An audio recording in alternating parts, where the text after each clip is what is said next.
I'm about 200 metres from the entrance of Pine Gap.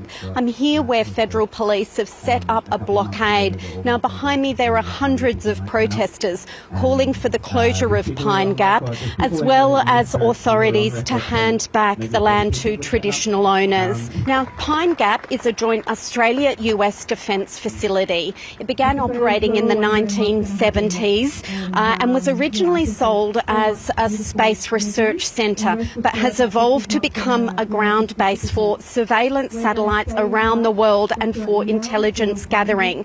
Now earlier, Arrernte Traditional Owners walked to the front gates of Pine Gap and they delivered a letter calling for the closure of Pine Gap and for their land to be handed back.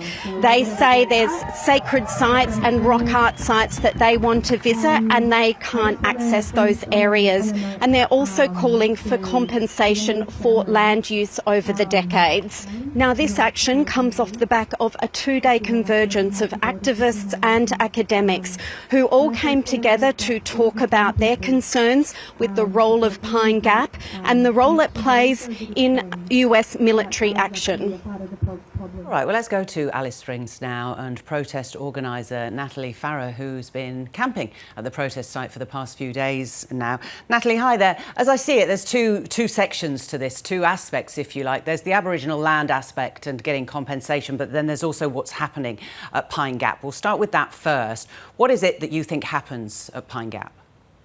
Well, the issue really that we have about Pine Gap is that we don't know exactly what is happening there. The Foreign Minister and the Prime Minister have been very secretive about it, and every time we have asked to explain exactly what intelligence is gathered, what we usually get in a response is that we simply do not talk about that facility. But from lots of research that has been done by Professor Richard Tanter and others in the academic world, we know that there is intelligence being gathered at Pine Gap that is directly then passed on to the US military so that they may conduct their operations around the world.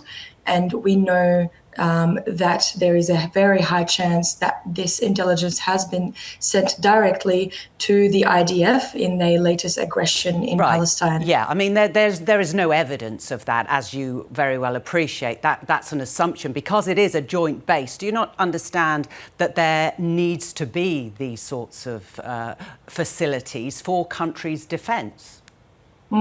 That's absolutely, something that we understand. But we'll just look at what happened in the last few months.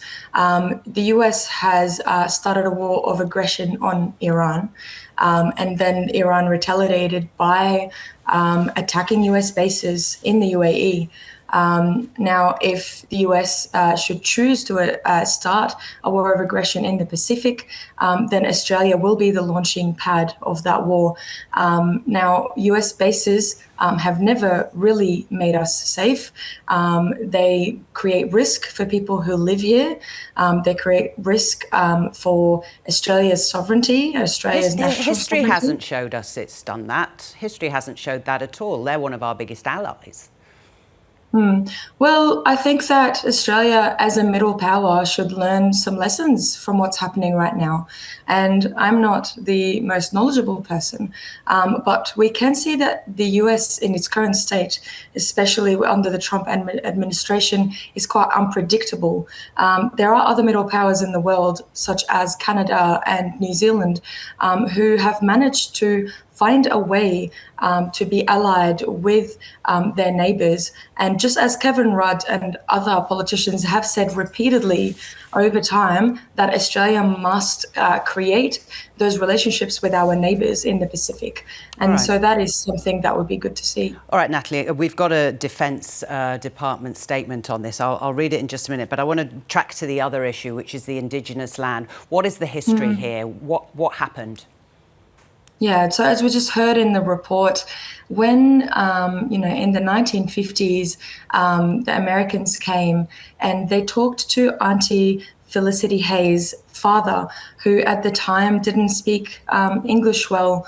And what they are saying now is that it was sold to them as a space facility, and they were never truly compensated for the land that was taken from them.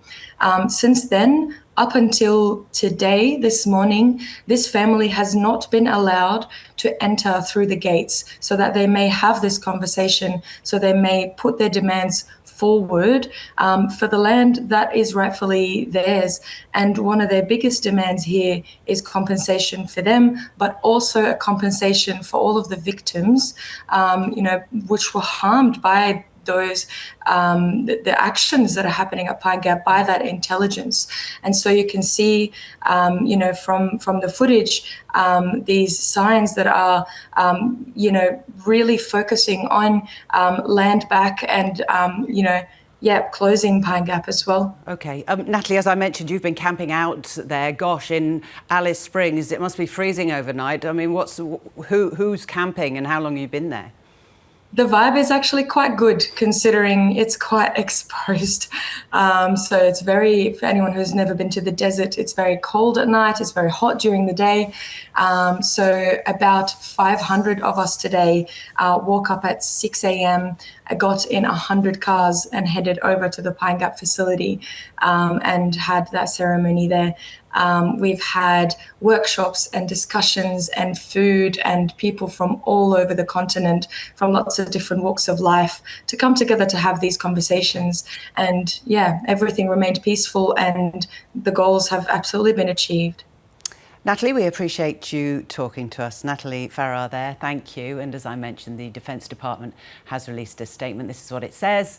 In accordance with long-standing practice by successive governments, the Australian government does not comment on intelligence matters or the operation of its joint or collaborative facilities, including Pine Gap.